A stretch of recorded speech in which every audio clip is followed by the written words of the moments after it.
2013 pop Francis ഈ പദവിയിലേക്ക് തെരഞ്ഞെടുക്കപ്പെട്ടപ്പോൾ cysteine ചാപ്പലിലെ പുകക്കുഴലിൽ നിന്ന് വെള്ളപ്പുക ഉയരുമ്പോൾ ആ തത്സമയ സംപ്രേഷണത്തിൽ ഏഷ്യാനെറ്റ് ന്യൂസിൽ അവതാരകനായി ഞാനുണ്ടായിരുന്നു.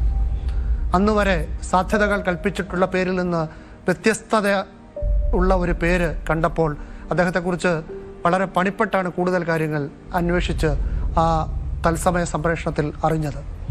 അദ്ദേഹം ഫ്രാൻസിസ് എന്ന പേര് സ്വീകരിച്ചപ്പോൾ, അത് ആദ്യത്തെ പോപ്പായി അദ്ദേഹം സ്വീകരിച്ചപ്പോൾ, അദ്ദേഹത്തിൻ്റെ നിലപാടുകളെക്കുറിച്ച് അറിഞ്ഞപ്പോൾ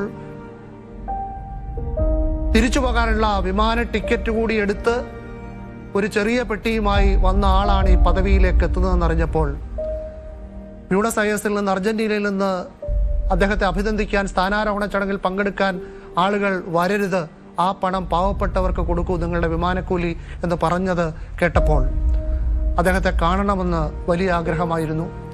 അദ്ദേഹത്തെ കണ്ടു.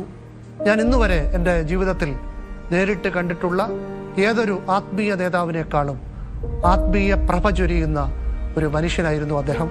സത്യത്തിൽ അദ്ദേഹം ഒരു യഥാർത്ഥ ആത്മീയ പുരുഷൻ തന്നെയായിരുന്നു.